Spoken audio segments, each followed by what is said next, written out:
moçada, beleza? Sou Juliana Torquetti, aviadora, piloto agrícola, mineira, brasileira de nascimento. Hoje moro aqui nos Estados Unidos, mas tô sempre um pouquinho no Brasil, um pouquinho aqui. E a ideia do canal é poder compartilhar informações e contar para vocês um pouquinho das minhas histórias na aviação agrícola. E hoje eu vou começar com a história dos nomes. Volo per Veritas é o nome desse canal. Por quê? Eu tenho uma tatuagem já há alguns anos, onde eu escrevi Volo per Veritas, que em latim significa voar pela verdade. E esse também é o nome que leva a minha coluna na revista Ag Air Update, uma revista direcionada para o público de aviação agrícola, e eu escrevo lá mensalmente artigos. Então eu tenho a minha coluna lá com o nome Volo per Veritas. E finalmente tive a ideia e consegui agora concretizar essa ideia de ter um canal aqui no YouTube e poder passar para vocês aí informações e histórias. Hoje eu vou começar com a história de como tudo começou. Quando eu era pequenininha, que eu era criança, eu não tinha voado, não sabia qual era a sensação de estar num avião. E eu já tinha aquele impulso, já tive aquele chamado dos céus.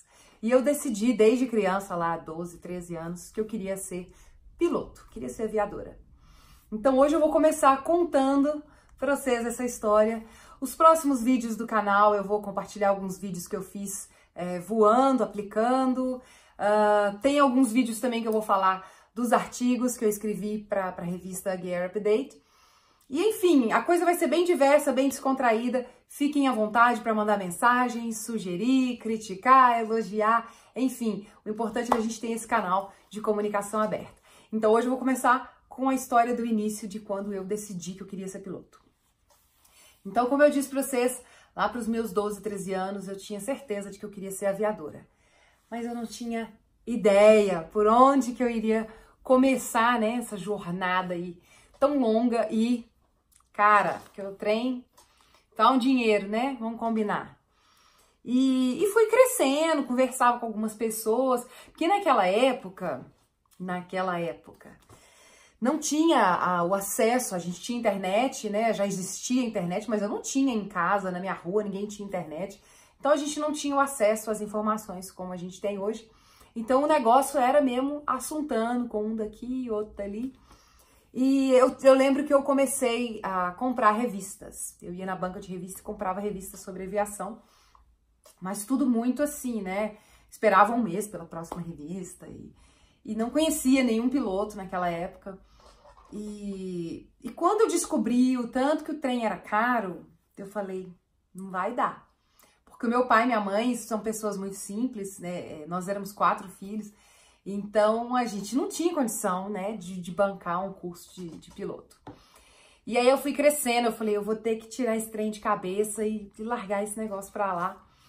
Mas era uma paixão tão grande, eu acredito que muitos de vocês que estão me assistindo agora já tiveram isso, ou têm isso, né, essa vontade de fazer alguma coisa e não saber por onde começar, não saber como que vai arrumar dinheiro para financiar aquilo ali. E às vezes a gente tenta esquecer, fala, não, eu vou deixar isso pra lá, eu vou tentar achar alguma coisa que seja mais viável, que esteja mais ao meu alcance. E eu tentei fazer isso, mas funcionou não. O trem tava lá, assim, sabe, latente no meu coração.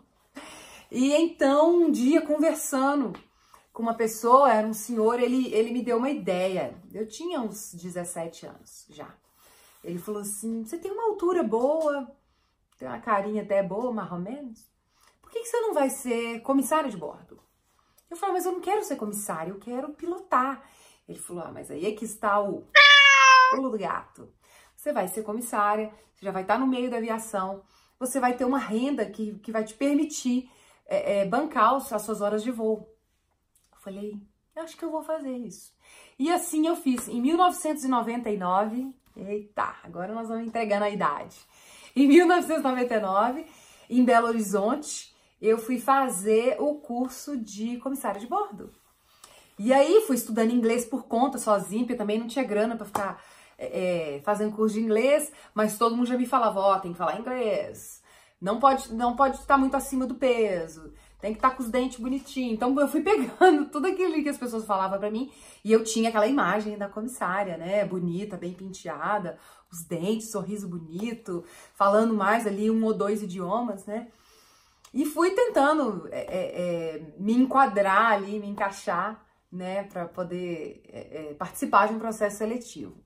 Eu já gostava muito de inglês, gostava de ouvir música, gostava de assistir filme, tradução de música, essas coisas todas.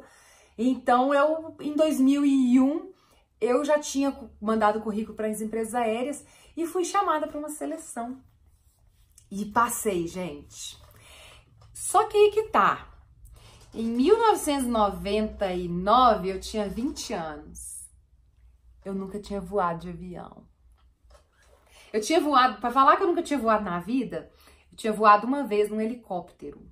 Eu consegui uma carona, era um voo que tinha todo dia da BH Trans, que eles voavam para olhar o trânsito em Belo Horizonte, e eu consegui uma carona, então eu fui ali no meio, eu não conseguia ver muita coisa dos lados, mas eu tive a sensação, eu consegui ter o feeling ali, né, do que era voar. Mas de avião, nada ainda. E eu sabia, eu falei, olha, nossa, muito legal voar e tudo, mas eu não queria ser piloto de helicóptero, eu queria ser piloto de avião, sem nunca ter voado de avião. Vai entender, né? Desígnios misteriosos. Então, eu fiz o curso de comissária, fui fazer entrevista para comissária, ainda bem que ninguém perguntou se já tinha voado, ainda bem que não era requisito, porque eu nunca tinha entrado num avião, gente. Eu tinha visto avião quando eu era pequenininha. Eu lembro que a gente foi fazer uma excursão para a Gruta da Lapinha e na volta nós passamos por Confins, que é próximo ali a Belo Horizonte, né, que é o aeroporto internacional. E ali minha mãe parou comigo, com a minha irmã lá e falou, vamos ver os aviões. Aí fomos lá olhar os aviões e tudo. Então ali que tu já foi me despertando, mas eu nunca tinha voado. E aí fui aprovada nesse processo seletivo como comissária e fui fazer instrução. Gente, meu primeiro voo na vida, num avião, da minha vida inteira, de toda a minha existência, foi sentada de costas para a cabine, porque a comissária em instrução, ela decola na galley traseira. Para quem não sabe o que é galley, que naquela época eu também não sabia, é a cozinha do avião, falando assim, né, o português claro. Então a gente decola lá na cozinha do avião, sentado de costa, porque o assento ele é retrátil, mas você não fica de frente para a cabine. Então, você decola assim, o avião vai se movendo, né? E tem uma janelinha que é uma escotilha mais ou menos desse tamanho. Gente, na hora que decolou, eu olhei pra lá, pra fora, olhei pra baixo, falei... Ah, trem, é isso mesmo que eu quero. Falei, é isso que eu quero pra minha vida inteira, voar. Mas, já, né, queria ser piloto. Então, foi aquela emoção do primeiro voo, eu tava em instrução para comissária de bordo. Então, é um período, né, de muito aprendizado, de muita coisa acontecendo ao mesmo tempo. E nisso eu já tava longe da minha casa, que eu sou de Minas, mas eu tive que ir para São Paulo. Então, foi uma mudança muito grande na minha vida, com 20 anos. E eu era, gente, jacua do mato. Roceira mesmo. E graças a Deus, tenho muito orgulho disso, mas a gente sofre, né, porque você vai para São Paulo e tudo. E aí terminei o meu período de instrução, fui aprovada, estava empregada. Falei, agora é botar o cascai no bolso e pagar pela instrução de voo. E fui fazendo o trem ali devagarinho, né, porque é muito dinheiro, gente. Eu acredito, hoje, eu não sei exatamente quanto tá a formação de um piloto, mas eu acredito que eu gastei ali com tudo, PP, PC, Multi, FR, INVA e juntando com a VAG, foi fácil ali uns 100, 120 mil reais. Então eu fui juntando aquele dinheiro, quando eu tava de folga no meu emprego de comissária, eu corria pra Bragança Paulista para fazer as horas de voo. Não tinha carro, não tinha parente em São Paulo, foi um período bastante intenso assim, mas que valeu muito a pena. E aí fui fazendo PP, PC, FR, e, né, aos pouquinhos ali nas folgas, quando dava uma brecha. E aí em 2005 eu já tava com as minhas carteiras PP, PC, FR e Multi. Aí eu falei, gente, agora, como se diz, né, eu já posso trabalhar. E Mas eu não tinha conseguido uma oportunidade ainda. E eu falei, trem danado, eu vou trabalhar de quê? Táxi aéreo? Complicado. O pessoal ainda tinha naquela época aquela coisa assim, a gente não contrata mulher, porque a mulher tem que dividir, o piloto e o comandante dividem o quarto, então é complicado colocar uma mulher junto. E eu entendo, realmente, né? A esposa do comandante não ia querer dividir um quarto com a copilota aqui, né? Se eu fosse ela também, eu não ia querer. E é uma situação, né, complicada. Mas aí as pessoas foram me falando, olha, tem outras oportunidades, você pode ser instrutora de voo, por exemplo. E assim, a minha formação como piloto, desde o piloto privado, foi no Paulistinha, que é um avião convencional, asa alta, um avião muito bom para aprender. Gente, mas eu tomava assim, cada baile, sabe? Porque não é uma coisa... Eu não cresci numa família de aviadores, eu não tinha contato com a aviação. Eu não tinha ninguém para me pegar no final de semana e falar, vamos dar uma volta no avião, vou te ensinar e tudo. Então eu fui aprendendo ali mesmo, né, na instrução, mas graças a Deus passei essas fases. E aí eu falei, então vou fazer o INVA, né, que é o curso para instrutor de voo de avião. E aí eu fiz. Gente, quando tava faltando, assim... que aí no final a gente faz as horas de voo, faltava uma navegação de 4 horas para eu fazer, eu descobri que eu tava grávida. Aí eu falei, nossa, agora zedou o trem mesmo. Como é que vai fazer? Morando longe da família, com um menino pequeno, não conhecia, né, ninguém para me ajudar naquela época, para ajudar com meu filho e tudo. Eu falei, eu vou ter que largar tudo e criar um menino agora, né? E aí, naquela época, eu ainda morava em São Paulo, ia para Bragança para fazer as horas de voo.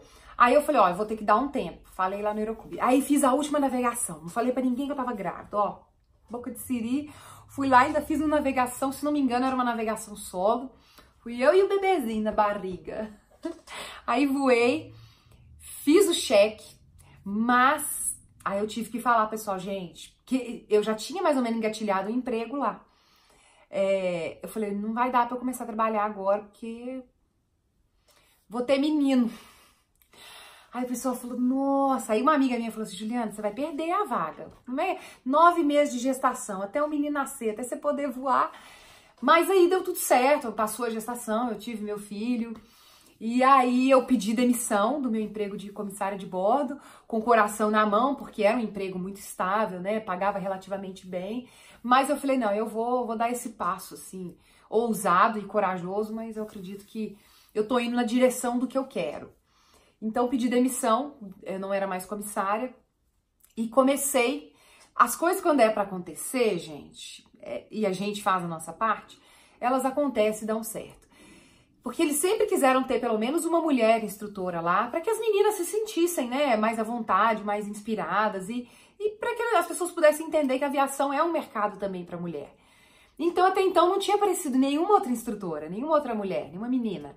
E aí, como meu filho estava com 4 meses, eu comecei a dar instrução. Gente, era uma peleja, porque eu ia para o Aeroclube, aí me mudei para Bragança, eu ia para o Aeroclube dar instrução, mas ainda estava amamentando meu filho, aí tinha que ir lá, né, amamentar o menininho, piquitito, e eu ficava de coração partido de largar meu filho no berçário, né? Mas, graças a Deus, pessoas muito boas foram aparecendo, o pessoal do berçário era muito bacana, meu filho foi se adaptando, e ele foi crescendo já naquele ambiente ali, eu no Aeroclube, e passei ali 1 ano em Bragança. Aí a saudade de casa apertou, falei, gente, educação é uma maneira de voltar para Belo Horizonte. De novo, eu vou falar pra vocês, o que é do homem o bicho não come.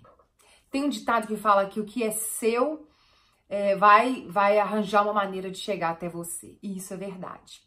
Aí eu liguei lá no Aeroclube do Estado de Minas Gerais, lá no Carlos Prates, e falei assim, olha, eu sou a piloto, sou instrutora, eu tenho experiência já como instrutora, posso mandar um currículo? Vocês não estão precisando de instrutor, não?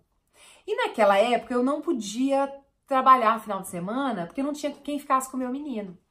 Aí a pessoa que atendeu o telefone falou assim, olha, a gente tá precisando de instrutor, mas tem que ser alguém para ficar durante a semana, porque final de semana nós já temos instrutor demais. Falei, eu. Tem 30 pra mim mesmo. Gente, igual um furacão, fiz minhas malas, juntei minha mudança de Bragança e fui pra BH. E aí a coisa foi encaminhando, cheguei lá, gente, aí que vem o trem. Tinha que voar bueiro, o temido bueiro que eu nunca tinha voado na minha vida. Eu tinha voado Paulistinha, Cherokee e Tupi como instrutora de voo, mas nunca tinha voado bueiro. Aí cheguei lá, tinha um comandante que ele era da aviação comercial, mas ele era checador lá. Ele falou assim, você já voou bueiro? Aí eu falei, não, mas eu vou, não tem problema não. E o coração, né? E aí ele falou assim, com esse tempo aí, ó, você decola aí de bueiro, com esse tempo que tá aí? Aí eu dei uma olhada na biruta, tá um ventinho, malemar. Eu falei, ele decola, vambora fazer esse trem aí. Porque ele ia me avaliar. Aí ele foi me dando uns repasses e tudo. E pra quem não conhece, o aeroporto do Carlos Prates, ele é no meio da cidade. É uma pista de, se não me engano, de 960 metros. Ela é bem estreita, eu não me lembro exatamente a largura dela, mas ela é bem estreita. Tanto que muita gente chama ali de porta-aviões. Hoje, na hora que eu tava acostumada com Bragança, pista grande, não tinha fonia na época, era muito mais tranquilo. Quando eu olhei, que eu vi o Belo Horizonte lá de cima, eu falei, trem. Agora nós vamos pegar o boi pelo chifre mesmo. E aí fiz esse voo, o cara falou, não, você tá bom pra voar, pode voar esse trem aí, ó. Me falou, a menina tá liberada aqui. Aí fui, né, dar instrução de bueiro. E lá tinha Paulistinha também. E depois teve um Tupi. Então eu fui desenvolvendo, né, na carreira. E aí, pela primeira vez na vida, em 2009, se não me engano, eu vi um avião agrícola. Eu já tinha ouvido falar daquele trem, né, aviação agrícola e tal, mas uma coisa muito estereotipada. E aí eu vi o pessoal combatendo incêndio lá no Rola Mussa. Eu falei, o trem é chonado mesmo, é isso aí que eu quero. Só que o que aconteceu? As empresas aéreas estavam contratando bem naquela época, em 2009. E aí eu fui mandando currículo, uma empresa me chama para fazer seleção para voar Boeing 737. 708, a aviação comercial de passageiro. Hoje em dia eu fui, e não é que eu passei no trem também? Aí eu falei, agora eu vou voar esse bichão aqui, né? E aí foi também instrução, simulador, instrução em rota, passei. E fiquei 2 anos lá de copiloto. Aí aquela correria, meu menino tava muito pequenininho na época, a escala tava meio sofrida, e eu com base em São Paulo, e pegava voo de passageiro, né, que a gente chama de CAT 2, que é quando você é tripulante, mas você não tá tripulando, você não tá trabalhando. Pegava voo de carona toda hora, ia pra casa, e que trem foi me deixando assim, meio cansada. Aí eu fui, falei, gente, eu podia arrumar uma maneira de voar em BH, né? Pois sim, toca o meu telefone. Era uma empresa cargueira de BH. Nós estamos com seu currículo aqui. Na época que eles tinham meu currículo, eu tinha só umas 500 horas. E aí eles falaram, nós estamos com seu currículo aqui, nós estamos precisando de copiloto. Você tem disponibilidade? E essa empresa, eu sabia que ela era em BH. Eu falei, tenho. Aí eu falei assim, mas é pra voar o quê? Que eu sabia que eles tinham ATR em Manaus também. Eu falei, nossa, se for ATR em Manaus, não vai dar, né? Aí ele falou, não, é pro 727 em BH. Eu falei, que dia que é a entrevista? Como é que tem que fazer esse negócio? Ele, não, você vem cá na entrevista. Fui lá. Passei no trem também.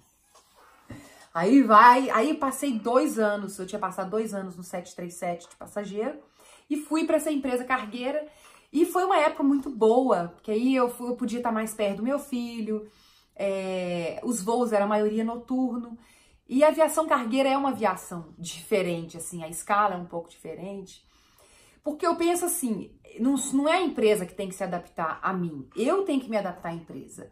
Se de repente começa a ficar complicado para eu conciliar, né, a criação do meu filho ou qualquer outro aspecto da minha vida pessoal, eu acredito que eu não tenho que ficar ali dando dor de cabeça pro meu chefe ou pedindo para mudar uma coisa aqui e outra lá. Eu acredito que a gente tem que procurar algo que seja mais compatível com aquele momento que a gente tá vivendo. Então foi isso que eu fui fazendo ao longo desses anos. E aí fiquei de 2011 até 2013 nessa empresa cargueira, voando 727. Aí a empresa deu uma reduzida lá na frota de 6 aviões, foi passando para 4, 3, 2, 1 avião. E aí toda a minha turma de copiloto foi mandada embora. Aí eu falei, ô, de velho, e agora? O que eu vou fazer? Gente, eu já tinha voado, igual eu falei pra vocês, Boeing 737, 727. Só que aí eu voltei a ser instrutora de voo, dessa vez lá em Pará de Minas. E fui voar Cessninha 150, 152, 172, tinha lá um Paulistinha também. E eu lembro que muita gente olhava pra mim naquela época e falava assim, nó, complicado, hein? Você já voou aqueles maquinão e agora você tá aqui, tipo assim, né? Nossa, que retrocesso. Mas eu não me sentia daquela maneira, eu pensava assim, eu sou aviadora, tô aqui trabalhando, faço disso meu ganha-pão. O que vier tá massa, manda que a gente debulha, entendeu? Sempre pedi muito a Deus para que não deixasse faltar serviço e realmente não faltava. Podia não ser o melhor serviço do mundo, que pagasse melhor, mas era o que eu tinha e eu tava muito grata por estar tendo aquela oportunidade ali, naquela época. E aí teve um dia que eu fui para casa e eu já tinha ganhado um macacão de voo. E nesse dia eu tava arrumando umas coisas no meu guarda-roupa e eu peguei esse macacão, ele tava enrolado assim, eu abri, ele fez vrá. Gente, parece que eu tive um insight, tive um negócio que eu falei, é hoje, vou fazer o CAVAG. E aí, como eu tinha ficado desempregada um tempo, ganhando, na verdade não desempregada, mas ganhando pouco, eu tinha que regrar as minhas economias. Eu falei, vou ter que vender meu carro. Pois vendi meu carro, fui lá pro Rio Grande do Sul e fui fazer CAVAG. Gente, o CAVAG é uma experiência, assim, de vida, tanto pessoal quanto profissional. A gente é testado a todo momento, até o limite. É muito puxado, mas valeu a pena. Então eu fiquei lá 35 dias, creio eu. E era assim, aula teórica à noite e a prática de dia. Claro que às vezes a meteorologia não contribuía, então a gente fazia os professores faziam alguns arranjos ali. E aí fiz o voo foi muito complicado, porque quando eu cheguei lá, eu fui voar Cessna 170. Mas eu tinha passado 4 anos voando Boeing. Então eu tava muito enferrujada de convencional. E lá na escola que eu tava por último no Aeroclube, eu tava voando Cessninha, igual eu falei pra vocês, que é triciclo. Então, quando eu cheguei na escola agrícola, da aviação agrícola, gente, eu tomei um baile, que eu falei assim, não, desaprendi o trem. Mas, assim, né, tava lá na minha memória, no meu inconsciente, e foi aflorando, e cheguei ao final do curso, e graças a Deus, graduei, me formei, né, com os meus colegas lá, e já naquela, assim, eram 24, se não me engano, 24 caras, e só eu de menina. Mas o pessoal foi muito bacana, assim, até hoje tem contato com os meninos, cada um tá voando num lugar. Infelizmente, um deles veio até a falecer. E alguns, assim, a gente até trabalhou na mesma empresa depois. E aí, depois que eu terminei o CAVAG, veio o quê? A primeira safra. Que todo mundo fala assim, conseguir um emprego na primeira safra é muito difícil. Ninguém quer dar oportunidade para um piloto de primeira safra. E realmente é complicado, porque é um equipamento caro, você vai estar voando sozinho, então você não tem ali um comandante ou um outro piloto para te auxiliar. E todas aquelas condições, né, da aviação agrícola, voo baixo, em meio a obstáculos, carregando defensivo, cuidando da lavoura de alguém, tem que ter muito cuidado se não tem pessoas e animais em volta. Então, todo esse ambiente ali que exige uma atenção, que não é só o voo é só uma parte, né, da aviação agrícola. A gente tem que cuidar do GPS, do DGPS, na verdade, para fazer uma aplicação, né, bacana, um serviço de qualidade. E aí surgiu uma primeira oportunidade lá em Ribeirão Preto, e de cara eu peguei o Agtruck. Que todo mundo falava assim, não, o Agtruck ele é complicado, ele gosta de perder o eixo e tal. E realmente ele é um avião que exige um pouquinho mais ali de pedal, pouso e decolagem, mas é um avião muito bom em voo. Só que nessa empresa que eu tava, o período ali no interior de São Paulo tava passando por uma seca, então não tinha muito serviço. Aí o dono falou pra mim assim, olha, eu vou ver se eu entro em contato com o pessoal na Bahia pra ver se eles estão precisando de piloto.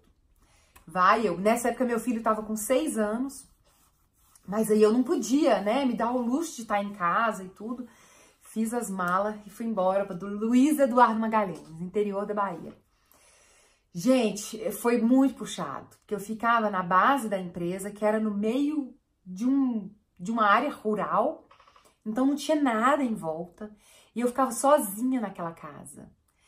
E não tinha um vizinho, né? Não tinha uma pessoa para dar um socorro, para, né, pedir uma ajuda caso precisasse de alguma coisa. E aí foi voar um pauni. O pauni é muito gostosinho de voar também. Mas eu tinha toda aquela situação de estar longe de casa, longe de todo mundo. Teve dia de aparecer cobra no hangar. E pior do que cobra, pra mim, é barata. Parecia umas baratas. Não, acho que desse tamanho, assim. As baratas. Barata d'água. Gente, aquilo voava à noite e fazia pei na janela, na porta, com aquelas portas de metal. Um dia eu achei que tinha alguém tacando pedra na janela. Era a bendita da barata. Então eu tive que ir aprendendo a conviver com essas coisas todas. O avião era um avião antigo, dava muita pane. Mas assim, eu pensava assim, eu preciso agarrar essa chance, eu preciso passar esse momento, né? Eu não posso simplesmente me acovardar e largar tudo e falar, não, vou voltar pro conforto da minha casa. E assim, graças a Deus, venci também essa etapa. E aí, minha segunda safra, eu consegui uma oportunidade lá no Goiás, em Rio Verde, na verdade. E fiquei pouquinho lá também, não tinha muito serviço. E aí, fui chamada para voar numa empresa no Triângulo Mineiro. Aí eu falei, agora o trem já tá chegando perto de casa, né? E aí, o que eu fiz? Me mudei pro Triângulo Mineiro, fui morar em Araguari. Então, eu já conseguia estar mais perto do meu filho. Porque a gente que tá na aviação, seja homem, seja mulher, eu acho que a gente tem a paixão pelo voo, mas não é fácil, né? A grande dificuldade, acredito eu, é ficar longe de casa, longe da família. E quando a gente é mãe, esse sentimento é mais intenso ainda, né? A gente sabe que tem um serzinho ali pequeno precisando da gente. Então a gente quer estar perto, né?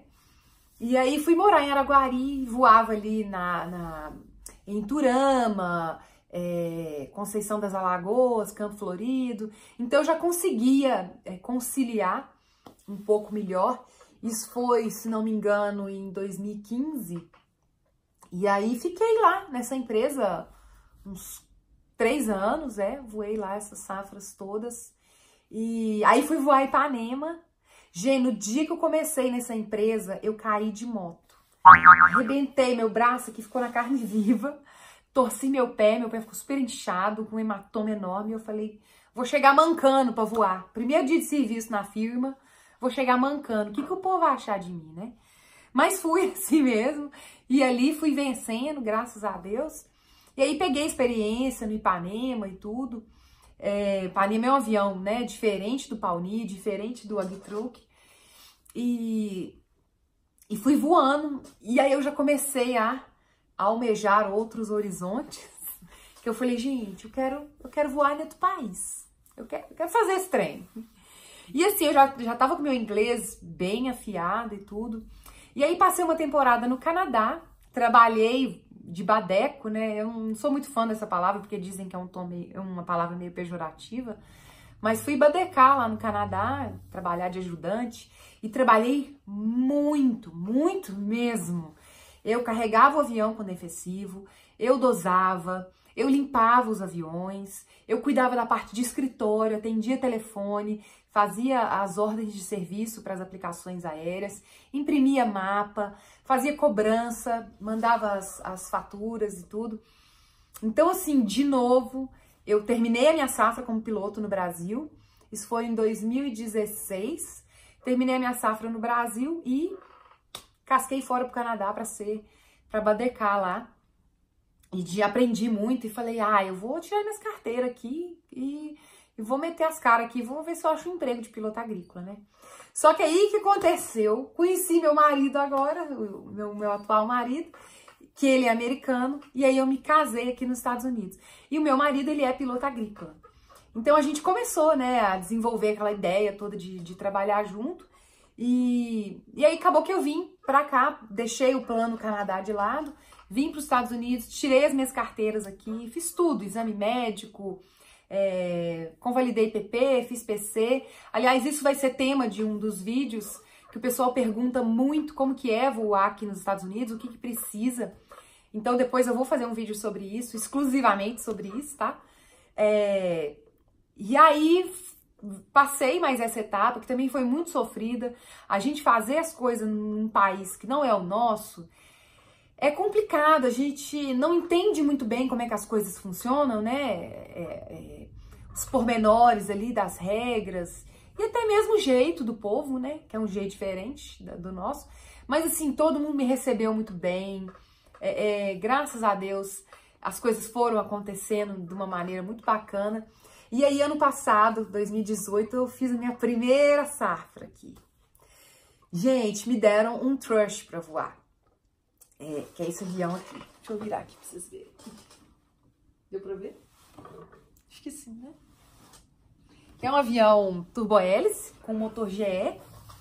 E eu tava acostumada com o Palmi, com o Agtruck, o Ipanema. O Ipanema que eu voava um 201, ele leva no máximo 600 litros. E aí fui voar o Thrush, que leva 1.900 litros. 500, é um Thrush 510, então a gente fala 510 galões, mas na verdade a gente opera ali com uns 500 galões, que vai dar aí em torno de 1.900 litros. E é um avião turbohélice, então já não é mais pistão. E foi muito legal, foi uma experiência, assim, que eu me senti extremamente realizada. Eu senti, poxa, eu tô no topo da minha carreira, sabe? É claro que eu quero mais, quero voar aviões diferentes, quero fazer coisas diferentes, né? A aviação agrícola, ela é muito vasta, tem um campo vasto de combate a incêndio, povoação de rios com alevinos, reflorestamento. Então eu quero sim ter a oportunidade de fazer algumas dessas coisas, mas quando eu vim pra cá pra voar o Thrush, minha primeira safra aqui, foi muito bacana. Pulverizei, na maioria das vezes, lavouras de milho, lá no estado de Minnesota. Lá a safra é curtinha, porque as estações do ano são bem demarcadas, porque é um estado que está mais ao norte dos Estados Unidos. E aqui estou eu. Eu tenho já agora uma perspectiva boa para essa safra aqui, vou voar essa safra aqui de novo nos Estados Unidos. Tem até uma novidade que eu não posso contar agora, que eu preciso confirmar primeiro. Mas não é que eu tô grávida não, tá, gente? É relacionado à aviação. E falando nisso, meu filho hoje tem 12 anos, então eu consigo conciliar, passar um tempo no Brasil, passar um tempo aqui nos Estados Unidos. Ele já pode vir pra cá, né? Veio pra cá, passou uns meses comigo, aí eu volto pro Brasil, passo mais uns meses. Então, hoje eu consigo conciliar muito bem. E tenho essa perspectiva boa para essa safra, que depois eu volto com mais coisas. A hora que eu estiver voando, vou fazer vídeo para vocês. O que eu queria mesmo contar nesse vídeo de hoje, de agora, é a minha história, para que as pessoas possam entender que a aviação não é feita só para quem vem de uma família de aviadores. A aviação não é só para quem tem um poder aquisitivo alto, ou para quem tem o tal do QI, né? Eu, graças a Deus, nunca precisei de QI, nunca tive ninguém para facilitar para mim as coisas. Claro que eu tive boas pessoas que apareceram no meu caminho, que foram me dando, né, bons conselhos, ou me colocando a par de algumas boas oportunidades. E eu sou muito grata a todas essas pessoas, todas, não esqueço de nenhuma. Sou grata aos meus alunos que confiaram em mim quando eu era instrutora. Hoje muitos estão aí em companhias aéreas. Eu tenho muito orgulho dos meus alunos. Meu filho não tá nem aí para aviação, mas enfim, cada um, né, tem um caminho, um chamado nessa vida, nesse mundo. E o que eu queria mais dizer com esse vídeo é isso. Se você tem vontade de ser aviador ou aviadora, tem vontade de fazer algo na sua vida, mas os obstáculos parecem que são muito altos e difíceis de transpor, não desanimem, tenham fé, de verdade. Seja lá qual for a sua crença, a sua religião, a sua educação, né? Enfim, de onde quer que você venha, acredite no que você tem aqui dentro de verdadeiro, de genuíno, porque eu tenho certeza, quando a gente começa a se mover, quando a gente começa a colocar o nosso coração nas coisas, e não só o coração, a nossa cabeça, o nosso intelecto, o nosso corpo, né? Porque a gente se dedica literalmente de corpo e alma a essa profissão. E quando a gente começa a fazer isso, as coisas começam a acontecer, os caminhos vão se abrindo. E como eu disse, eu não sei quem disse aquela frase, eu vou procurar saber. O que é seu vai encontrar uma maneira de chegar até você. É claro que você não pode ficar em casa, sentado ou sentada esperando cair do céu. Mas é claro que a gente faz a nossa parte e o resto vai acontecendo. Então eu espero que esse vídeo sirva para inspirar de alguma maneira, né, as pessoas que querem seguir essa carreira. E eu vou compartilhar aqui com vocês os meus canais de comunicação. Eu tenho uma página no Facebook, que é Ju Torquete. Lá, todo mundo que me pede autorização eu aceito, porque eu não partilho coisas muito pessoais lá. São coisas relacionadas à aviação. Então é uma página muito aberta ao público. Escrevo para a revista Gear Update, que é a coluna que eu contei para vocês que leva o nome Volo per Veritas. Então, ao longo aí desses vídeos que eu vou fazendo para o canal, eu vou partilhando essas coisinhas com vocês. Já vou compartilhar também alguns dos artigos que eu escrevi. A gente vai falar dos assuntos aqui. Enfim, alguns vídeos divertidos, de voos, ou alguns vídeos em solo. Tudo que for acontecendo de bacana, eu prometo que eu venho aqui e vou compartilhar com vocês, tá bom? Obrigada para quem assistiu o vídeo, dê um like, se inscreva no canal. Quanto mais pessoas estiverem aqui, com certeza o conteúdo vai ser ainda mais rico, porque cada um vai dar uma sugestão diferente. E é isso que a gente quer, que a gente possa abrir as nossas asas e poder falar aí para todas as pessoas aonde quer que elas estejam. Muito obrigada e lembrem-se, volo per veritas. Sempre voar pela verdade. E voem com segurança.